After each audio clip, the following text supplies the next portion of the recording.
સનકાદિકોને જાગેલા જોતાની સાથે નારદજી વંદના કરે છે. પણ ફક્ત વંદના કરીને સનકાદિકોએ નારદજીની સામે જોયું અને સામે જોતાની સાથે કીધું, કૃત ચિંતાતુરો નારદ, તમે કેમ ચિંતાતુર છો? નારદજી કીધું, કાંઈ નથી ચિંતાતુર. નહીં નહીં, તમે ગમે તેટલું છુપાવો છો, પણ તમારી મુખમુદ્રા એમ કહે છે કે તમે કાંઈક ચિંતામાં છો. અને ભક્તો, ઠાકોરજીએ શરીરમાં વિવિધ પ્રકારના અંગો બનાવ્યા છે, પણ એમાં મુખ એક એવું બનાવ્યું જેમાં શોક પણ છુપો ન રહે, આનંદ પણ છુપો ન રહે. તમે જોજો, કોઈ પણ ઘટના ઘટે તો હાથ ઉપરથી નિર્ણય નહીં થાય, પગ ઉપરથી નિર્ણય નહીં થાય, મુખની મુદ્રા જોશે એટલે ભક્તો નિર્ણય થઈ જશે કે માણસ સફળ ગયો છે કે નિષ્ફળ ગયો છે.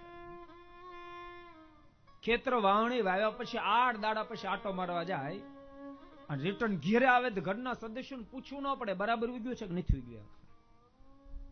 એની મુખ મુદ્રા જો તો ખબર પડી જાય. એની મુખ મુદ્રા જો નક્કી થઈ જાય સરસ ઉગ્યું હશે, અને મુખ મુદ્રા જો નક્કી થઈ જાય ડુલરા લાગટ પીડા લાગે છે. મુખ નિર્ણય આપી દે.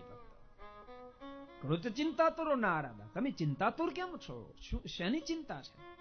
કાંઈ નહીં, કાંઈ નહીં. નારદ, અમને નહીં કહો તો કોને કહેશો? ભક્તો, વાતે સાચી નહીં.